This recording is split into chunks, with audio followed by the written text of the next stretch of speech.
What's up, Benfica Nation? It's your boy, it's the Mr.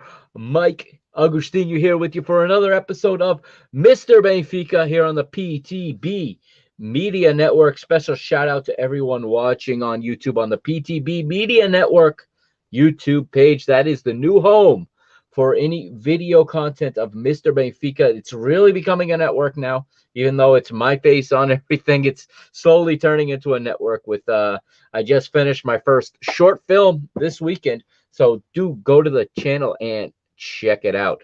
All right, so welcome back. I know I had said that you would see me or you would hear from me a little more at the end of last season, and it just was not able to happen.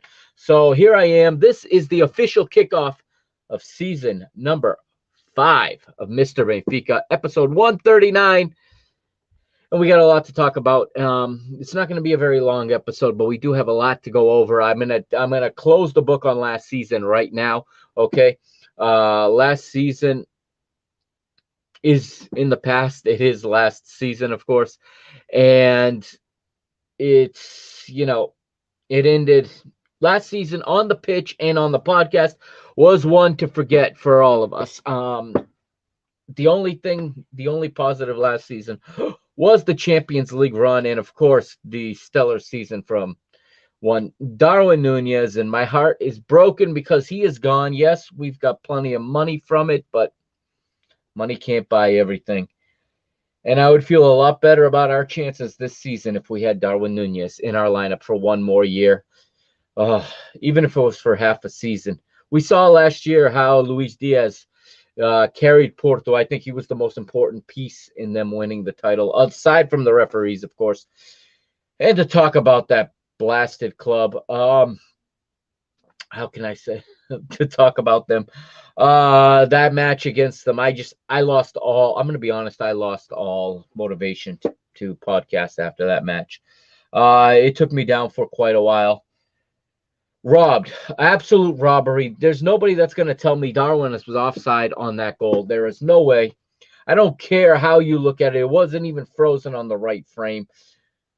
That offside was never meant to be judged that closely by 2 centimeters or whatever the hell it was. Who gives a damn at this point? Porto were not deserving champion. I'm not going to come on here and congratulate them. They don't deserve it. They were helped. For all the complaining they do about how teams lay dead for us, that display from Portimonense down the stretch was absolutely embarrassing. It makes me not want to watch this league at all, to be honest with you. But unfortunately, I am in this abusive relationship, as we all are, with this club, and I love this club, and I will not leave this club no matter what. Okay, no matter what. Shout out to everybody listening on Apple Podcasts, on Spotify, on Amazon Music, on Google Podcasts, on TuneIn, on wherever you're listening. Make sure you give this show a 5-star review if you can, and share it with your friends. Let's get it out to as many English-speaking Benfiquistas as possible. Last season wasn't all bad, though. We had the women's team that won the title. I said I was going to come back and recap the season. I never got around to doing that, but what a season it was. Champions again. And to talk about them, let's start with them because they made some big signings earlier this week, really, before the women's Euro kicked off earlier this week, and we have 9 Benfica players in the Portugal women's national team playing at the Euros. Earned a 2-2 draw yesterday against Switzerland. And I've got the Benfica Feminino Instagram up because that is the best place to keep up with the transfers. There was quite a few of them. And a shout out also to Christy Uchibi, our midfielder. She scored for the first time for Nigeria today in the Africa Cup of Nations, the Women's Africa Cup of Nations. Every continent playing a women's tournament right now. I'm just going to run down some of the changes in the club, okay? Cassia has departed. Cassandra Corahan has departed, the Swedish striker. I don't understand. She never played. I don't understand why. Big, strong target box presence player. We never utilized her. Can't blame her for leaving. She needs to go where she's going to play. Best wishes.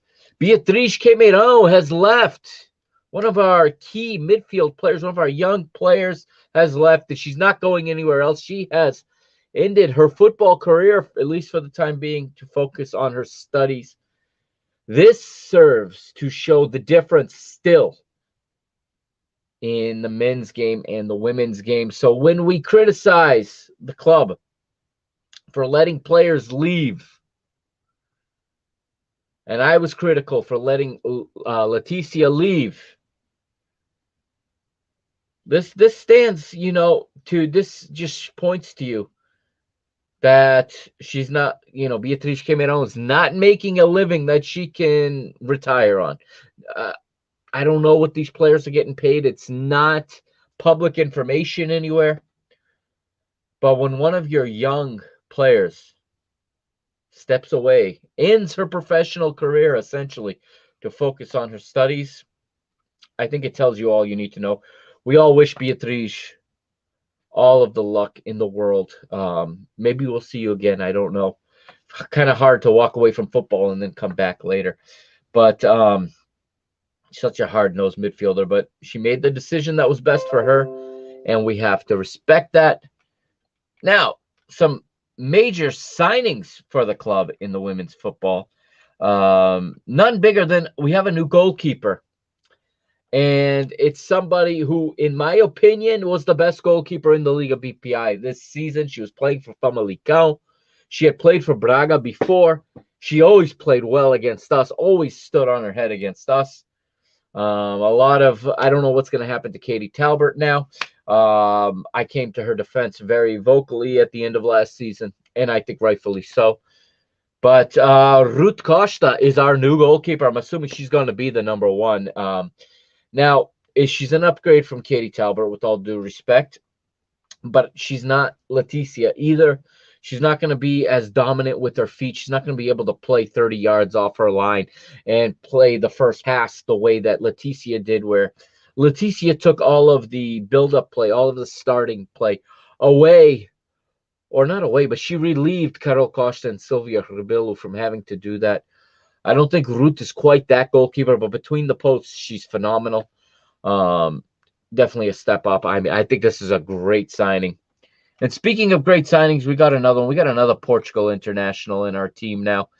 We have signed none other than Andrea Norton, Portugal national team player from Braga. We took another star player and put her in our lineup.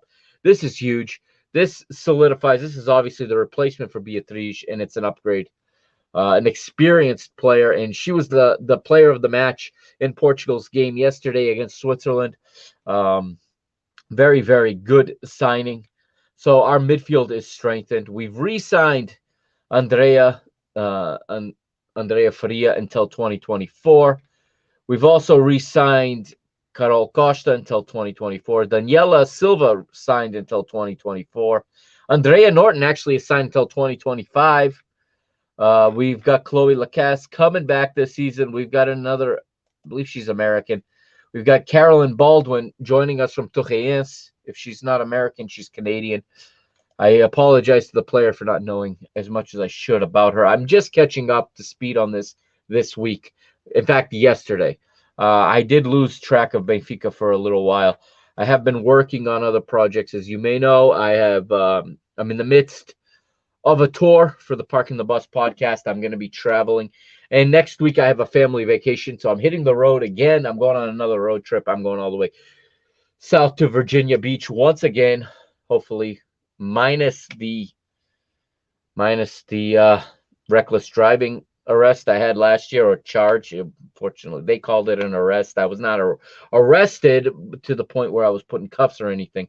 I was cited and only realized when I received the ticket when I received the court documents in the mail, how serious it was. But not going to do that again. I'm not driving that fast again. It took me 6 months and a lot of money to clear my name, so that's not going to happen again. Nicole Raisla is going to be back this year. Remember, she had that horrible tear in her knee last season. She's going to be back, so that's like signing a new player.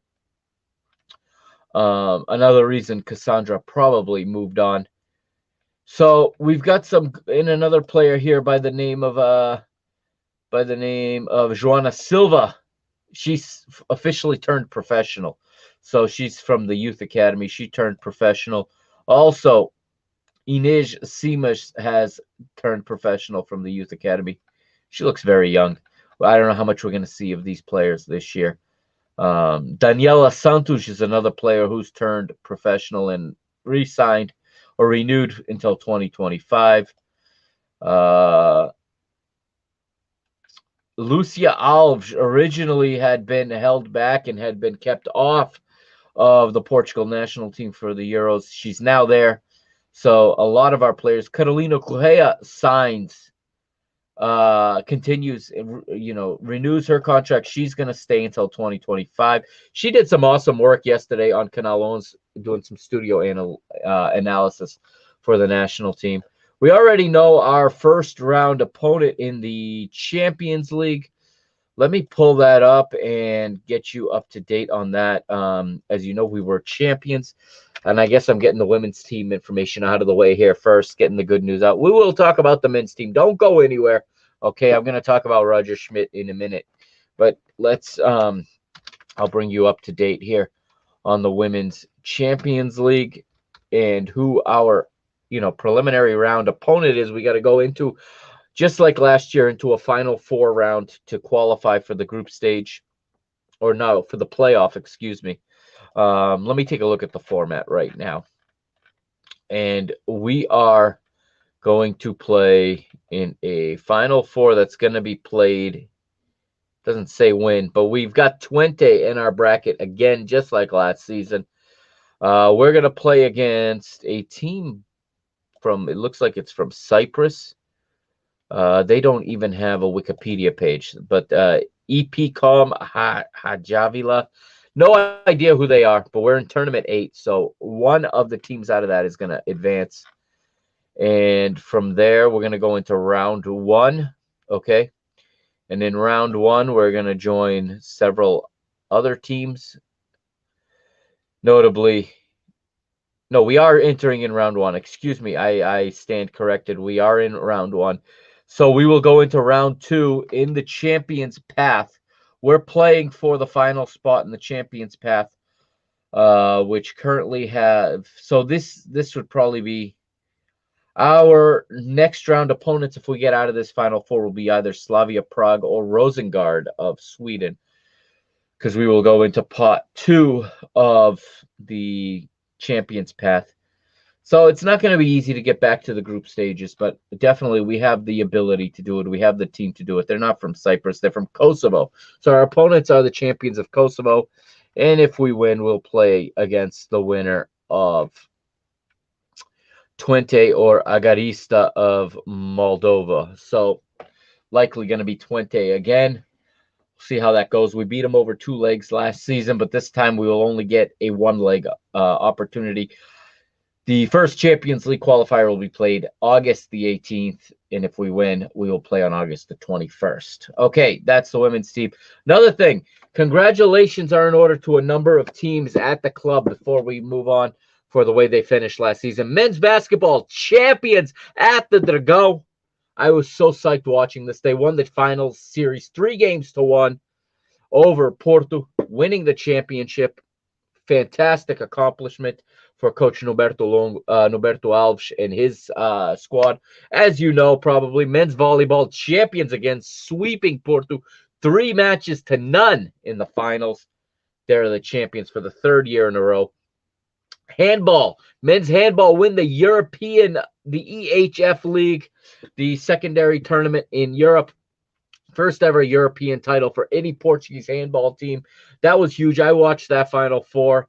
Fantastic. Got to host it at the Altice Arena. And Benfica stood up and they stepped to the occasion in that Final Four, winning it. It was awesome to see Marcel Matz, the volleyball manager, in the front row, celebrating, congratulating the handball coach. And speaking of Marcel Matz, he's also renewed his contract. He's staying right where he is. He just became a socio. He just got one of these. If you're looking at home, he just got one of these, a socio card, and he's going to be here for some more time, which is great for the club.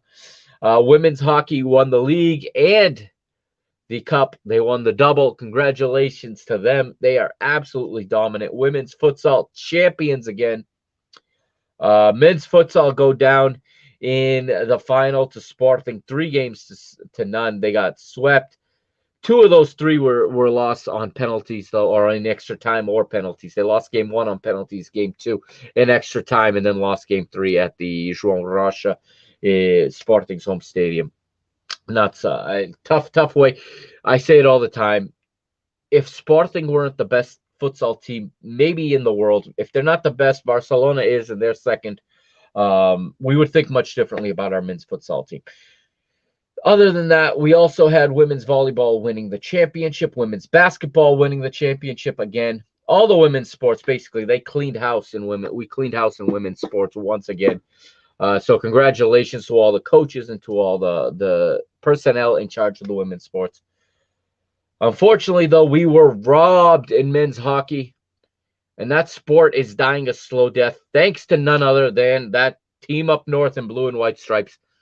And that's why I don't want to even see them in women's football. Not because I don't think we'll beat them, because we will, but they're going to ruin women's football. It's so much enjoyable watching a sport that does not include them. I love beating them, but they really do ruin it with the corruption. They ruin everything that they touch.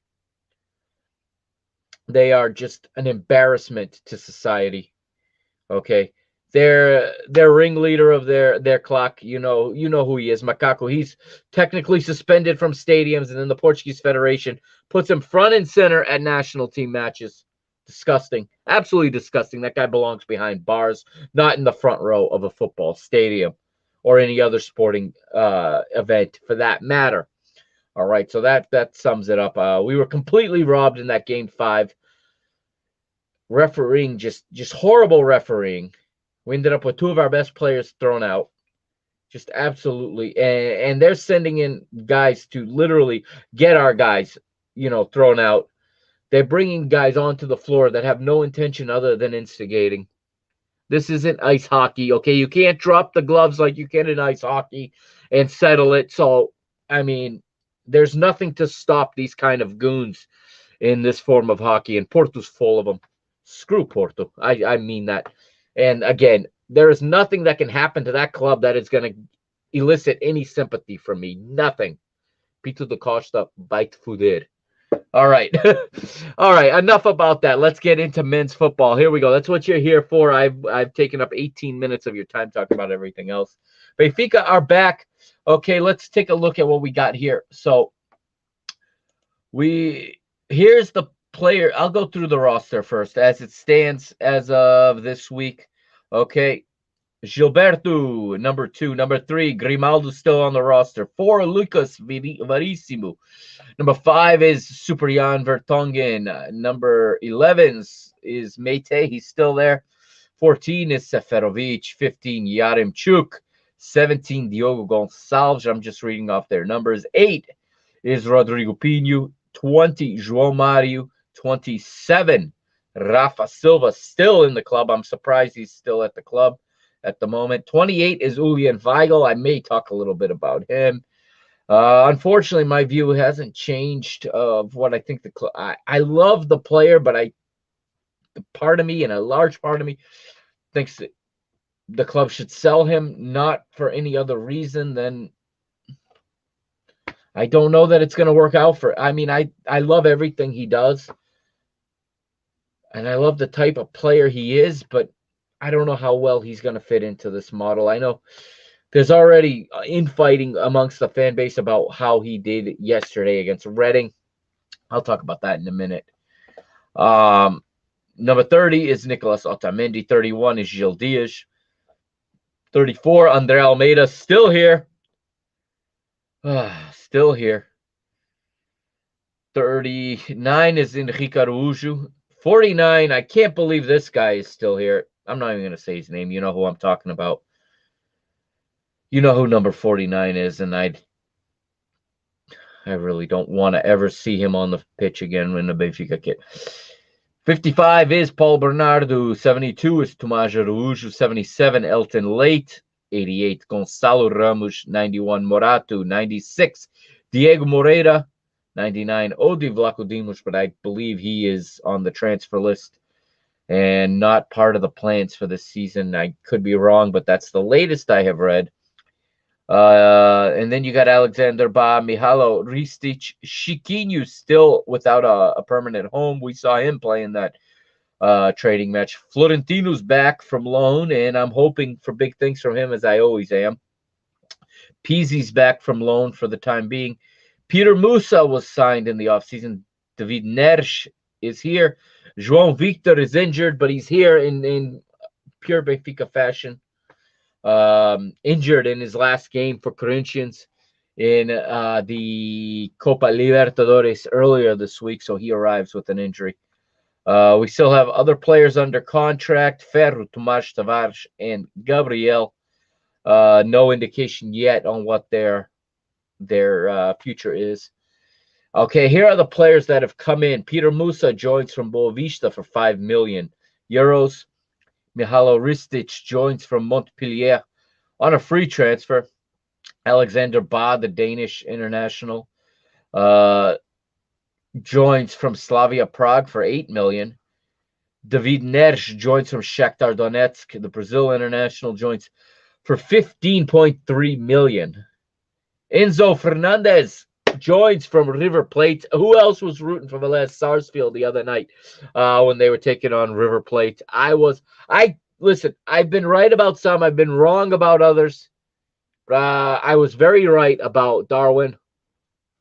And I think Enzo Fernandez is going to be a huge piece in this Benfica team going forward. I'm excited, and I hope that he's integrated in time for these Champions League qualifiers. He's in mid-season form right now, which is good right now, but it worries me when we get to around Christmas time because he'll have been going for a straight year. We've purchased players from South America in the past. It gets around Christmas time, and it gets very hard for them. It gets very difficult. The legs start to wear. The body starts to wear. It's a lot of football they play in South America. And then to come and they have to, uptick the speed, uptick the intensity and the physicality. Although Argentine football is very physical. We'll have to wait and see. He came in for 10 million, which is a fantastic investment. And as we said, João Victor joins from Corinthians for 8.5 million. A total so far of 46.8 million euros spent in the transfer market. Players out, players leaving in this offseason. None other than, of course, my man Darwin Nunez. I'm going to miss that guy like there's no tomorrow, man. I wish we got one more year. I'm going to stand by that. I think we would have got even more money if our club and the decision makers had a little foresight. I think we would have got more money because I think he would have had an even bigger season this year, and I think he could have even had a big World Cup, and we could have got 100 million for him before objectives, I think. But the club made the decision they had to make, and we brought in a new manager who wants players, and in order to have the money for players, yes, you got to sell somebody. Everton, Cebolinha, this is one I have to say, I have to take the mea culpa. I was wrong on Everton. The body of work shows. I'm disappointed in how poorly it worked out for Everton Cebolinha. He showed flashes at the end of his first season, and I thought he was going to take that momentum with the whole summer off and ride that through last season, and he never really reached that. He had some moments. I think he just never adapted to the European game. He never figured out how to be explosive. He never figured out how to take that explosiveness and still fulfill his defensive obligations that first JJ and then Nelson Verissimo demanded of him. Okay, so he was not going to be a player. I think he was not going to fit in Roger Schmidt's high pressing game. I think that goes without saying. And he's gone to Flamengo for 13.5 million. He has not debuted yet for Flamengo. Not sure exactly when he officially plays there. And he'll probably, honestly, he's probably going to be another Gabigol, another Bruno Henrique, who's going to be a very highly successful Brazilian league player. He's probably going to earn a fantastic living at Flamengo. maybe move on to the Middle East after that and earn, insane amounts of money. But I think he's I don't see another European team in a major league, in a league of our nature or higher, taking much risk on him. He's going to come with a heavy price tag. Maybe he ends up in Major League Soccer someday on a really big contract. That's also a possibility, because Major League Soccer right now is dipping in and they are spending money. And listen, I was on the road. I was at New York City FC versus Atlanta United. Now, a handful of Brazilians in that match. Major League Soccer right now is dominating the Brazilian market. They are buying a lot of young, talented players. I could see one of those teams going in on the type of player that Everton Cebolinha is, and I think he would be very good at Major League Soccer, but I think his days in Europe, at least at a top 8 league or above in a big club, are probably over. And it's sad to say that about a player who is all of 20, he's 26 years old. Yeah, he's hit that age. So probably made a wise decision. Jedson is gone to Besiktas for $6 million. Wish it could have worked out better for him as well. He did some great things under Lage. Thiago Dantas is out on loan one more time. Celtic ended up not picking up his option. I guess Benfica wanted too much money. Sorry, not Celtic. I'm confusing him with Jota. Jota did go, since we're here, Jota did go to Celtic on a permanent for $7.5 million. Thiago Dantas was on loan last season at Tondela, I want to say. They were relegated. He didn't play a lot. Hopefully at PAOK in Greece, he will have better luck. Excuse me there. Had to hit the sneeze button for a moment. Okay, Pedro Pereira has gone to Monza for $2.5 million. Jota, like I said, to Celtic for $7.5 million. And Svilar's contract expired, and he's gone on a free to Roma to play for Jose Mourinho to sit behind Rui Patricio. Makes no sense to me. I'm sure maybe he just values his salary more than playing time. Such a young, talented keeper when he arrived here, but he really needed to go somewhere when he was going to play, and he went to Roma instead.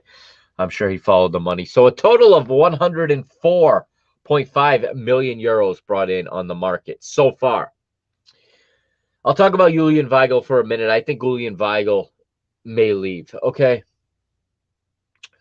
Roger Schmidt didn't want to answer the question about how he was going to fit. When Roger Schmidt arrived, he was asked about Julian Weigl. He says he's familiar with the player from his time in the Bundesliga. And he's also said that the player has offers to go back to the Bundesliga.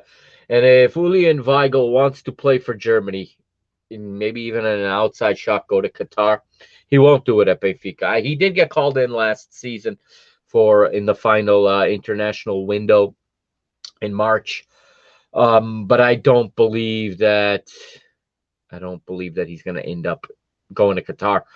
And honestly, I don't think going to Mönchengladbach or a team like that, maybe if he has a phenomenal start, could find him in a being with 26 now on the roster, he could find himself being the 24th, 25th, or 26th player to join the German national team and go to the World Cup, which any player dreams of. Even if you don't play, any player will accept that place as the 26th man on the roster now that that's what they allow.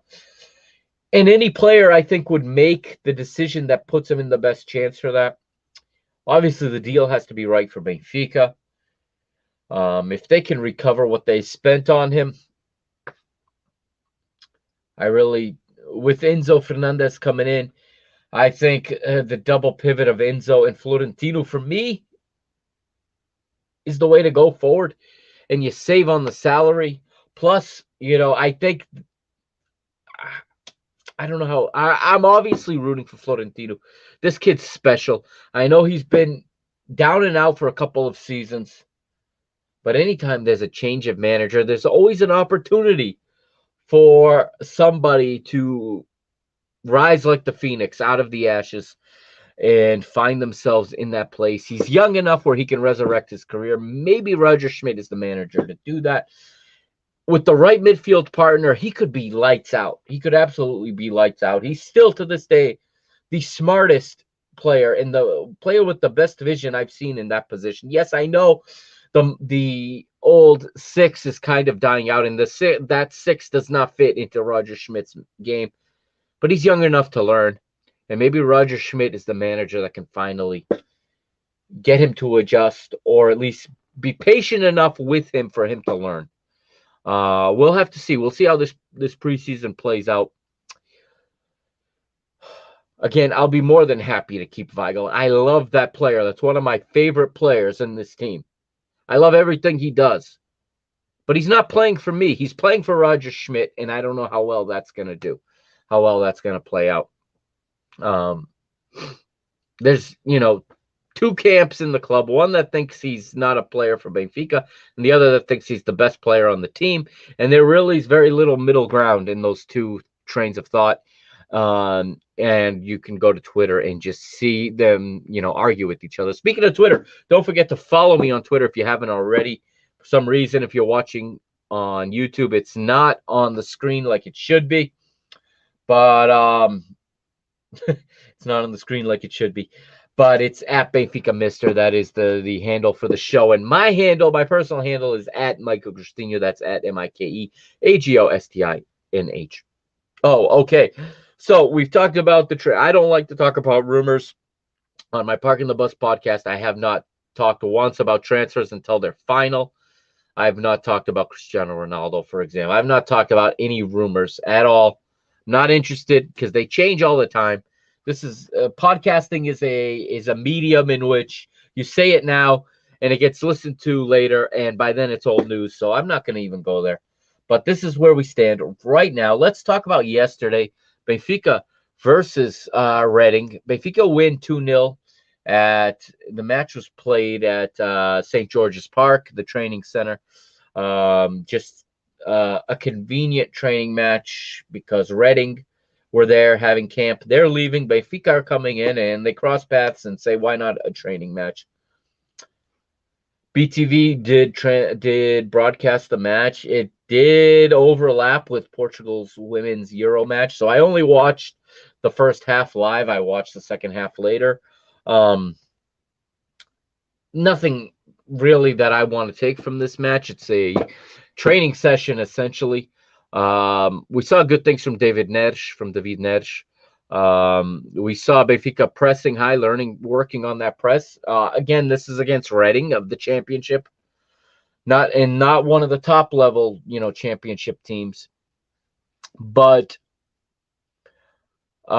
definitely things to build on there. We didn't even see any of our. We did see Elton. He was goalie the first half, and I think Samu was the goalie in the second half. Samuel Soares. A lot of guys we still didn't see, though. Again, like I said, David Neres looked good.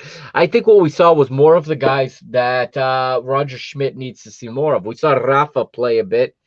We saw Enrique Araújo get the start. He played two teams of 11. The first half was one group of 11. Second half was another group, which also preseason games for me, I don't like to break down because I'm not in the staff. I'm not there on training. And you need to see the training sessions to understand the thought process behind the players that play. You need to be in the group to understand what's going on. And then on top of it, they're playing in training kits. I'm not, and there's like one, the camera, I think there was one or two cameras tops watching, covering this match, filming it. So it was a very much amateur broadcast, no fault of BTV. They just don't have the crew there to do it. It was shot like you would shoot a training session, like any staff shoots a training session, and then you watch the film. The thing is, when it's your team, you recognize the faces. They're not even wearing numbers. Some of these newer players, I'm not even sure who they are when they're on the ball. I have to listen to the commentary, and I was watching it with the volume off because I was watching the women play, and I was watching the pregame on Canal 11 for the women's match. So I'm not taking too much out of this, other than that I think they showed a willingness to press. They showed that they're in the very early stages of learning the high press. Whether or not it's going to work against a team that has the ability to pass out of it remains to be seen. You got goals from, and we also saw guys I don't think are going to be here, and I think that's why Roger Schmidt's getting a look at him before he and the directors decide what to do. I've seen a lot of criticism online about taking 38 players to this camp. However, we got a new manager. He's been in there 2 weeks. You want him to pick the best team.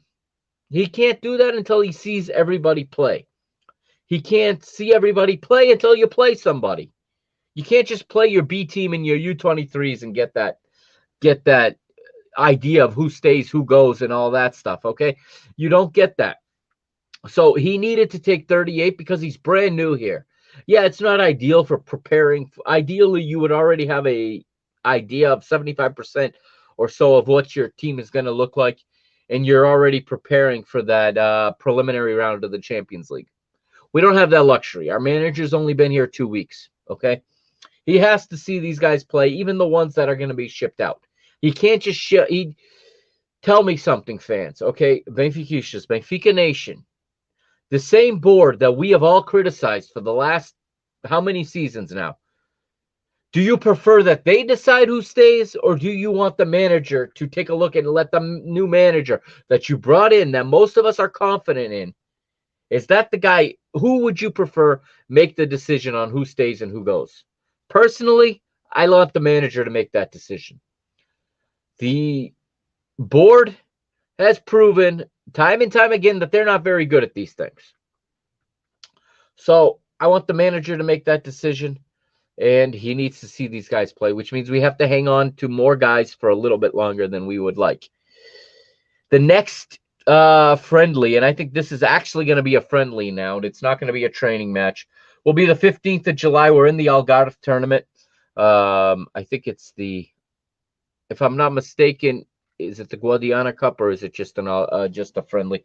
We're going to be playing Nice, the French side. Nice, decent competition there on the 5th of July in Farul, so at the Stadio do Algarve, I'm assuming. I'm assuming it's at the Stadio do Algarve. Yes, the Stadio do Algarve will host this one. That's on the 15th of July. That is Friday. So Friday we will see it. And then Sunday, the day that I am heading out, the day that I am driving to Virginia with my family, that's when Benfica will take on Fulham, newly promoted Fulham, coached by Marco Silva. This is going to be a good test because Fulham are a good team. They play a brand of football that I think we're going to have trouble with if we're not ready. Of course, they're in the early stages of their preseason as well, but the English teams are a little further ahead of us. So if you want to take some more positive from this Reading match, it's that Reading is further along in their preparation, and we completely dominated them yesterday. Fulham have, players like Mitrovic. I'm assuming he's still there. They've got João Palhinha just joining them now. It should be a good test for us. And then July 22nd, there's another match scheduled in Geneva, Switzerland, with an opponent to be announced. July 26th, ironically, the day my parents fly home from Portugal, so my dad won't be able to watch this game. Benfica play in the resurrected Eusébio Cup. So happy I am to see the Eusébio Cup back. Our presentation to the Sócios every season should be the Eusébio Cup forever. There's no excuse ever to not play the Eusébio Cup. Okay. Going forward, we should always play it. We're playing Newcastle United. That's another good test. That's a team I think that's going to make some noise in England this year, given the investment they've put forward. And I think that's a good test to get us ready for the UEFA Champions League preliminary stages, which the first leg, we don't know our opponent yet, but the first leg will be either the 2nd or 3rd of August. So that's where we are right now, okay? Not a lot to talk about, like I said. I'm not going to sit here and talk about speculations about transfers. I really want Ricardo Horta in this team, but I also want Pizzi moved on. I want André Almeida moved on. I don't think he even brings anything to the locker room anymore. That's my own personal view. But again, I'm not there. I'm not in there. I'm not Roger Schmidt. I'm not Roger Schmidt's staff. So I don't really know what they're thinking. And of course, they have to be very open-minded right now. They're brand new at this. Let's take a look. I think the staff is already posted. Yes, the coaching staff as it stands. Okay, for 2022-23. The manager, head coach, of course, is Roger I believe is the German pronunciation, Schmidt, our German manager. I'm so excited about this. The other thing I'm excited about is, and what's good for this show, maybe not for the YouTube portion of the show, but what's good for this show is that there'll be a lot of commentary in English. I know I've criticized Untitled Chapter for 5 seasons for still taking interviews in English, but Roger Schmidt has just arrived. He's obviously going to take questions in English. His press conference from when he arrived is already, it's up there. It's on the club's YouTube. It's on BTV's YouTube page. There's an idiot from CMTV, and his first question is about referees in Portugal. What do you think about referees? Roger Schmidt hadn't even been smartened up to it yet. You could see on his face, like, what kind of stupid question is this? But he'll learn that CMTV is has some journalists who don't even deserve a response, and that's a question that didn't even deserve a response. He asked them what he thought about Porto Sporting and the referees. Absolutely zero journalistic ability to ask a stupid question like that. This is why there's so many podcasts covering this league, because the actual media that's paid to do this, they suck. All right, so he's the manager. His assistant coaches are Jans Wissling, a young German here. He's 34 years old. He's got a young coaching staff, which I kind of like. There's Jorn Erik Wolf, and I don't know anything about Mr. Wolf, but he's the second assistant. And then the third assistant is someone we just signed. It was a decision made between him and I think Rui Costa, and maybe someone else in the board and the planning committee that came up with the idea. But this is, I love this. He's brought in former midfielder Javi Garcia, someone who knows the Portuguese league, who played in it last season for Boa Vista, who played some brilliant football for us a decade ago, more than a decade ago now. One of the better signings we ever had, I have to say, coming from Real Madrid B. And really gave us a lot, and also gave us a pretty handsome transfer fee when he was done. That is those are the first team coaches there. The fitness coach is Benjamin Kugel, excited to have a German fitness coach, excuse me. One thing this team has lacked, going all the way back to Bruno Lage's second season, I think, is fitness. I think our fitness has been piss poor. Our players get injured and stay injured forever. Our players can't run all match, okay? We're bringing in a manager that's going to want them to run all match. If we had kept a Benfica fitness coach, that would have been completely suicidal, in my opinion. It'd be shooting yourself in the foot. So I'm excited that we have a German. I love the fact that we have a German coaching staff. I'm not going to be shy about that this season. You're going to hear it from me a lot, I think. Although I will have to eat my words if things go the way they've gone the last 3 seasons. I'm hopeful it doesn't. I'm not saying we're going to win the title. It's very hard to completely turn a team around in one season. This team has so many bad habits, so many bad attitudes. I want to see that improve this season, to the point where going forward, we don't have to worry about it anymore. I think that's the biggest test Roger Schmidt is going to have here in this first season. I think it's going to be easy at first because he's new, and our players have shown to be very open to new thoughts at first. New managers come in, and see, even JJ came in this second stint and had a decent 6 or 7 match run to start his stint. Yes, he lost to Abel Ferreira's PAOK, and we didn't go to the Champions League. That was a fluke. That was the one time it was a 1-match playoff rather than 2 legs. If that was played over 2 legs, I'll go to my grave believing that we would have turned that around. I don't know how much of a difference that would have made in the whole trajectory of that first season with JJ. It did force us to sell Ruben Dias, but who knows? We may have had to been our hands may have been forced. Knowing what we know now about the club, it's very possible that he would have been sold anyway. We like to believe he wouldn't have been, and the club conveniently used that as an excuse. But do you really have 100% confidence that that sale wouldn't have that completely dismantled our team? We had to rebuild. Yes, we got Nicolas Otamendi, who in time became an absolute backbone of our team. I'm excited to have him back for another season. I really want Lucas Verissimo back. I want to see him healthy as soon as possible. We're a much better team with Lucas Verissimo. There's no question about it.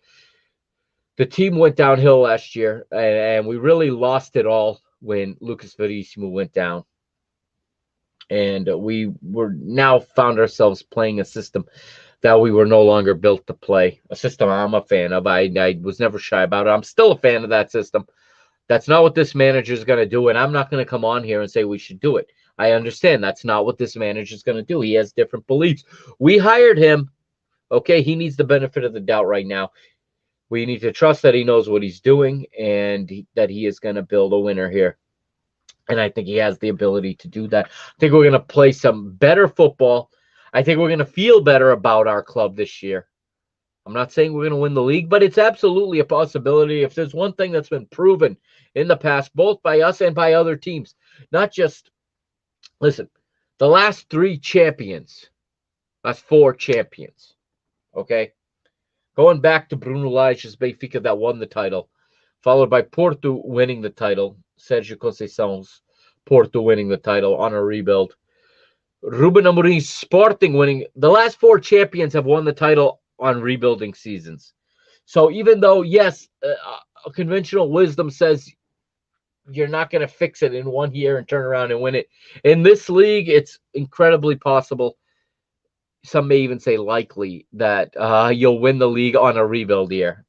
And then what happens in our league seems to be that after the rebuild, you get complacent, you drop points you shouldn't, and next thing you know, you dig yourself a hole that you can't get out of. And teams in our league are so quick to sack managers. Our rivals have not done that with their current managers. They have stuck through these managers. So we'll have to wait and see what happens here. I'm hopeful that our club is going to be patient with this manager. You brought him in. It's a project. You have to actually see the project through. That goes for all of us fans, too. We can't. I think it was sarcastic, but someone already said that we played horrible yesterday. Schmidt, and I think it was sarcastic.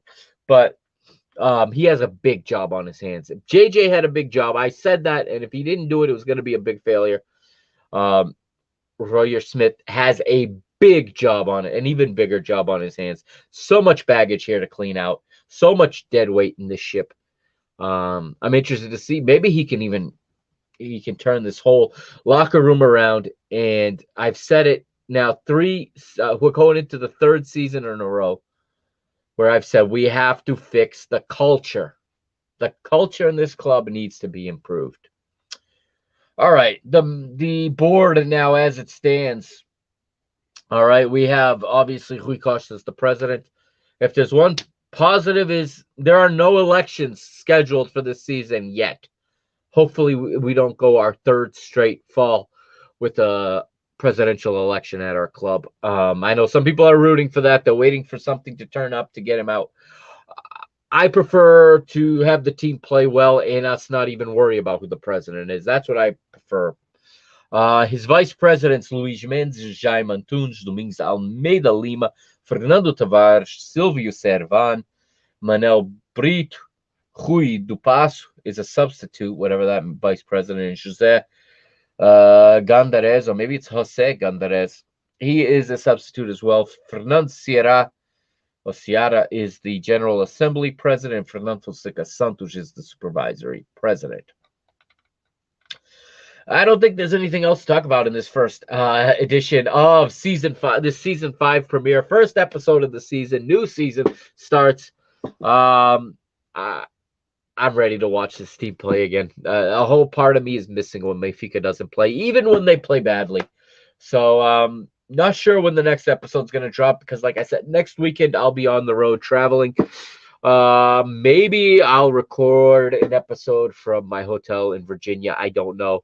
I have a 6-year-old with me that may or may not let me do that, so we'll wait and see if I can keep him occupied, keep him entertained long enough to give an update. I'd also have to. Well, I am taking my tablet with me, so I'll be able to record the matches and watch them.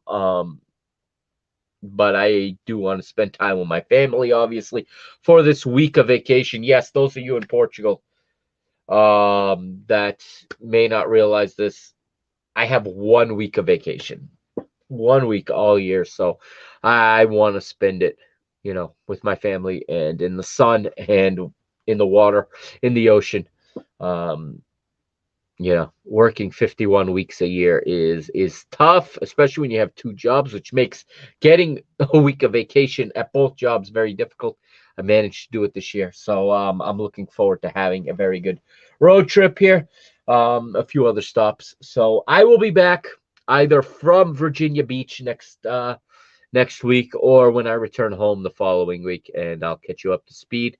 It's going to be a better season. I'm determined to make it a better season. The plan is to put all of these episodes in video up on the PTB Media Network's YouTube page.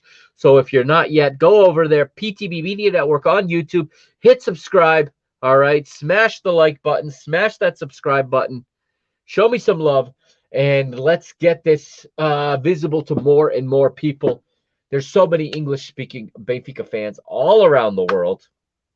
So let's do that, okay?